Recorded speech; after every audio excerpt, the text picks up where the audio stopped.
दोस्तों, हम लोगों को हमेशा लगता है कि पुण्य कर्म करने वालों को स्वर्ग की प्राप्ति होती है तथा पापी नीच क्रूर लोगों को नर्क में जाना पड़ता है। लेकिन आप गलत है। इस कहानी के माध्यम से हम आपको बताएंगे कि स्वर्ग में जाने का असली हकदार कौन है और वह कौन से कर्म हैं जिससे आपके सारे कष्ट और पाप समाप्त हो जाते हैं। तो चलिए जानते हैं। इस पवित्र कथा के माध्यम से दोस्तों, एक बार धरती लोक पर 4 व्यक्तियों की मृत्यु एक साथ हुई थी। वे सभी लोग विचारों में अलग अलग और अलग अलग प्रदेश के रहने वाले थे। केवल संयोग से ही उन चारों का अंत एक ही समय पर हो गया। एक ही समय पर यम के दूत उन चारों को लेने के लिए आए। मरने वालों में एक तो किसी प्रदेश का राजा था, दूसरा बड़ा धनी व्यापारी था, तीसरा एक पूजा पाठ करने वाला पंडित था और चौथा गरीब मजदूर था जो दिन भर मेहनत करके अपने परिवार का पालन पोषण करता था। चारों की आत्माओं को लेकर यमदूत मृत्यु के देवता धर्मराज की सभा में पहुंचे। चारों उनके सम्मुख जाकर खड़े हो गए। वे सोच रहे थे कि कौन स्वर्ग में जाएगा और कौन नर्क में। यमराज अपने आसन पर विराजित नहीं हुए उससे पहले ही चारों आपस में बातचीत करते हुए स्वयं को ही स्वर्ग को मिलना चाहिए यह कहने लगे। सबसे पहले राजा कहने लगा, देखो मुझे तो धर्मराज पक्का स्वर्ग में ही भेज देंगे, क्योंकि मैं एक विश्व विख्यात राजा हूँ। मैंने अपने अनेक सत्कर्मों से धरती लोक पर अपना खूब नाम कमा आया है। चारों तरफ लोग मेरे अच्छे कर्मों की चर्चा करते हैं। कभी भी कोई मेरे द्वार से खाली हाथ नहीं गया। जो भी आया मैंने उसे इतना दिया कि वह जीवन भर मेरा नाम नहीं भूल पाएगा। हर तरफ मेरे नाम का यश गान हो रहा है। मेरे द्वारा लुटाए गए दान से लाखों लोगों को खाने को अन्न मिला, रहने को आश्रय मिला। इसलिए मेरे कर्मों को देखते हुए धर्मराज मुझे पक्का ही स्वर्ग में भेजेंगे। मित्रों, राजा की बात सुनकर वह धनी व्यापारी कहने लगा, है भाई, मैंने तो पृथ्वी पर रहकर खूब धन कमाया और उसे धन से मैंने लाखों लोगों की सहायता की है। मैंने अपनी कमाई का 11वां हिस्सा सदैव दीन दुखियों की सहायता में उपयोग किया है। मेरे शुभ कर्मों को देखते हुए धर्मराज मुझे ही स्वर्ग में भेजेंगे। दोस्तों, यह बात मैं पहले से ही जानता हूँ। व्यापारी की बात सुनते ही पंडित जी कहने लगे, अरे भाई, क्यों फिजूल की बातें कर रहे हो। स्वर्ग में जाना कोई आसान काम नहीं है। स्वर्ग में जाने के लिए दान के साथ साथ पूजा पाठ करना पड़ता है। इसलिए स्वर्ग में प्रण तो मैं ही करूंगा, क्योंकि मैंने भगवान का खूब जप तप पूजा पाठ किया है। पूरा जीवन मेरा पूजा आराधना में बीता है। मेरे शुभ कर्मों के कारण मुझे ही धर्मराज स्वर्ग का दरवाजा खोलेंगे। यह बात मैं अच्छी तरह से जानता हूँ। जब इस प्रकार तीनों ने अपनी अपनी बातें की अपने अपने लिए, तो आप सब उसे चौथे व्यक्ति मजदूर की ओर देखते हैं कि अब यह क्या कहता है। क्या इसने भी कोई अच्छा काम किया है या नहीं, या फिर इसका पूरा जीवन मजदूरी करते हुए दूसरों के अधीन रहकर ही बिता है। मजदूर उन सब की बातों को चुपचाप नीचे नजरें झुकाए खड़ा सुनता रहा और वे तीनों बड़े गर्व से अपनी प्रशंसा में जूठे थे। तभी धर्मराज अपने साथी चित्रगुप्त के साथ दरबार में हाजिर होते हैं। चित्रगुप्त के हाथों में एक मोटी सी किताब थी जिसमें समस्त प्राणियों के कर्मों का लेखा जोखा लिखा था। धर्मराज अपने आसन पर विराजमान होते हैं। उसके बाद चित्रगुप्त ने राजा को अपने पास बुलाया और उससे पूछने लगे कि तुम बताओ, तुम तो धरती पर बड़े ही प्रख्यात राजा थे। तुमने अपने जीवन में कौन कौन से शुभ कर्म किए हैं तथा कितने लोगों को दुख दिया है, कितने लोगों का भला किया है। मैं अपनी पुस्तक में देखकर यह फैसला करूंगा कि आप स्वर्ग में जाने के अधिकारी हैं या नहीं। तब बड़े गर्व के साथ राजा अपने कर्मों को बताता है। हे भगवान, मैं एक बहुत बड़े राज्य का स्वामी था।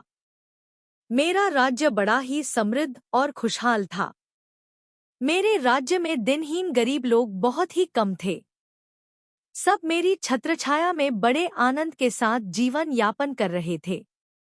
मैंने अपने राज्य के लोगों को किसी चीज की कमी नहीं होने दी। मैं हर भूखे को भोजन मिलता था, लाखों की धन मोहर उन्हें रोज दान में दी जाती थी। प्रजा के लोग मुझसे बहुत खुश रहते थे दिन रात में। यही मेरे जीवन के अच्छे कर्म है। राजा की बात सुनकर चित्रगुप्त ने अपनी पुस्तक उठाई और उसमें देखने लगे। पुस्तक में देखकर उन्होंने राजा को बताया कि तुम जो कर रहे हो वह सर्वथा सत्य है। तुमने अपनी प्रजा को बहुत सुख दिया है, परंतु इसके साथ साथ तुमने बहुत बड़ा अपराध भी किया है। तुमने अपनी राज्य की सीमा को बढ़ाने के लिए जितने युद्ध लड़े हैं, उन युद्धों में हजारों लाखों की संख्या में सैनिकों ने अपनी जान गंवाई है। उन सबकी मृत्यु का कारण तुम बने हो। उनके परिवारों को, उनके बच्चों को अनाथ करने वाले तुम हो। उनके स्त्रियों को विधवा बनाने वाले भी तुम हो। उनकी माँ की गोद भी सुनी करने वाले तुम हो। तुमने अपने ही सैनिकों के हजारों परिवारों को घर दुख दिया है।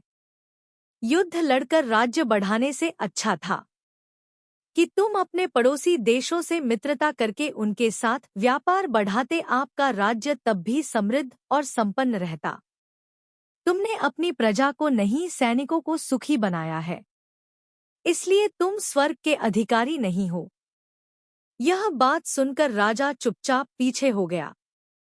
उसके बाद चित्रगुप्त ने व्यापारी से पूछा, आपने धरती पर कौन कौन से अच्छे कर्म किए हैं? तब व्यापारी कहता है, हे भगवान, मैंने धरती पर जितना धन कमाया उसका 11वां भाग अच्छे कामों में लगाया।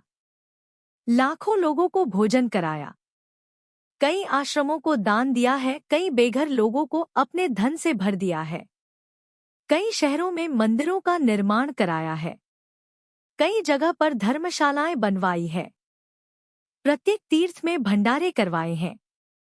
यही मेरे जीवन के अच्छे कर्म है।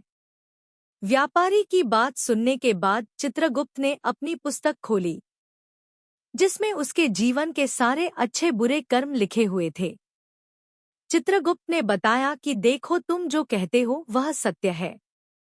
तुमने धरती पर खूब दान धर्म किया है, पर तुम्हारा पाप यह है कि तुमने धरती पर जो दान धर्म किया है वह तुमने उस पैसे से किया है जिसको कमाने के लिए तुमने बहुत झूठ बोला है, बहुत ठगी की है, कई चीजों में मिलावट करके बेचा है, नकली चीजों को असली के दामों में बेचा है, कितने व्यापारियों को रास्ते से हटाया है।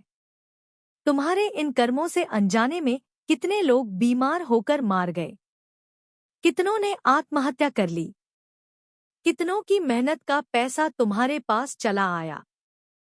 उन सब लोगों की बद्दुआ तुम्हारे साथ है। तुमने जो कुछ भी अच्छा काम किया है वह कर्म शून्य होता है, इसलिए तुम्हारे पास भी तुम्हारा कोई शुभ कर्म नहीं है। तुम स्वर्ग में जाने के अधिकारी नहीं हो। चित्रगुप्त की बात सुनकर व्यापारी भी बड़ा उदास होकर पीछे हो गया। उसके बाद पंडित जी को आगे बुलाया और पूछने लगे तुमने अपने जीवन में कौन से अच्छे कर्म किए हैं? तब पंडित जी कहते हैं, हे भगवान, मेरा पुण्य यह है कि मैंने हजारों लोगों को ज्ञान दिया है, हजारों यज्ञों के अनुष्ठान को संपन्न कराया है, हजारों के घरों में पूजा पाठ कराया है, दिन रात मैंने ईश्वर का जप तप किया है, हजारों कन्याओं का विवाह कराया है, लाखों पिंडदान श्राद्ध कराए हैं, अनगिनत लोगों को मार्गदर्शन किया है। इससे ज्यादा शुभ कर्म और क्या हो सकता है?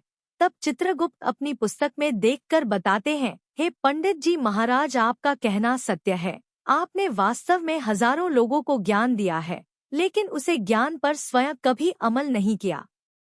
आपने सैकड़ों यज्ञ पूजा अनुष्ठान कराए, पर उनमें निस्वार्थ भाव से किया गया कोई कर्म नहीं था। तुम हमेशा से धन के लालची रहे हो, इसलिए तुम स्वर्ग में जाने के अधिकारी नहीं हो। अब तो उदास होते हुए पंडित जी भी पीछे हो गए।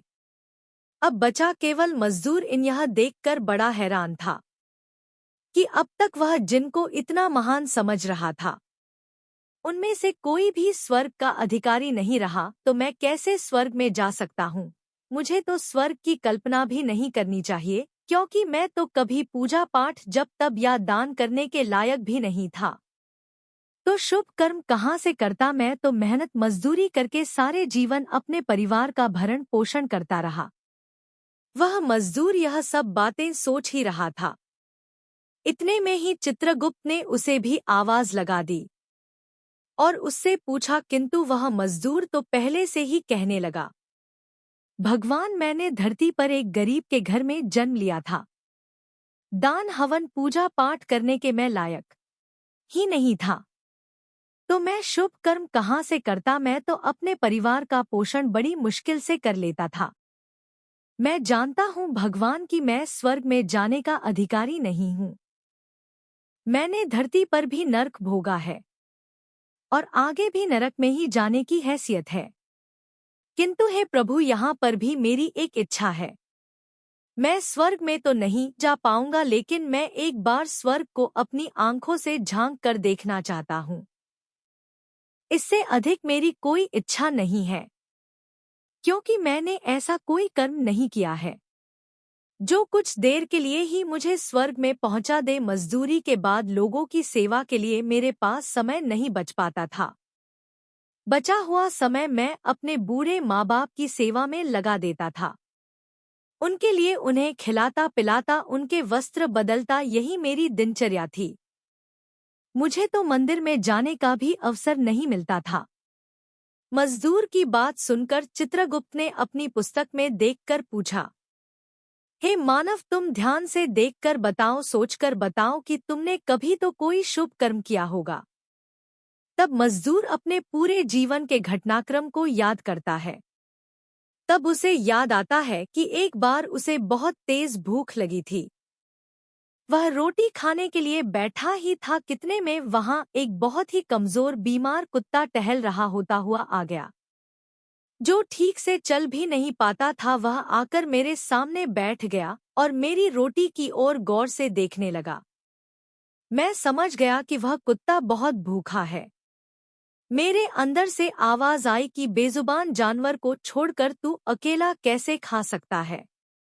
मैंने वह रोटी स्वयं ना खाकर उस कुत्ते को खिला दी। उस दिन मैंने पूरे दिन भूखे पेट रहकर ही काम किया था।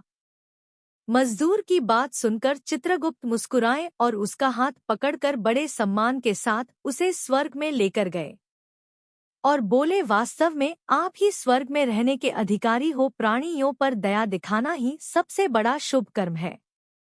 मनुष्य जो भी काम निस्वार्थ भाव से करता है, वास्तव में उसका ही उसे सबसे बड़ा पुण्य मिलता है। निस्वार्थ भाव से किया गया जन कल्याण के लिए एक छोटा से छोटा काम भी आपके सैकड़ों पापों को नष्ट कर देता है। लोगों से लालच, मोह और स्वार्थ के वशीभूत होकर किया गया शुभ कर्म भी फलदायी नहीं होता। इसलिए ध्यान रहे, जीवन में अच्छे कर्म अच्छी भावना के साथ करना चाहिए। ऐसा नहीं होना चाहिए कि आपने किसी से धन छीनकर या चुराकर कर्म किया हो और बाद में उसी धन को दान पुण्य में लगा दिया हो, तो वह धन आपको कभी नरक में जाने से नहीं उभार सकता। दोस्तों, स्वर्ग में वही व्यक्ति जाता है जिसने निष्काम निस्वार्थ भाव से प्राणियों की सेवा की हो, भले ही उसने जीवन में एक पैसा भी दान ना किया हो, पर वह जिस लायक था अपनी सामर्थ्य के अनुसार उसने निस्वार्थ भाव से जो भी काम है वही उसकी मुक्ति का रास्ता तय करता है। तो आशा करते हैं आपको यह कथा अवश्य ही अच्छी लगी हो। तो लाइक सब्सक्राइब करना ना भूलिए, साथ ही कमेंट में जय श्री कृष्ण अवश्य लिखें। आप सभी का धन्यवाद।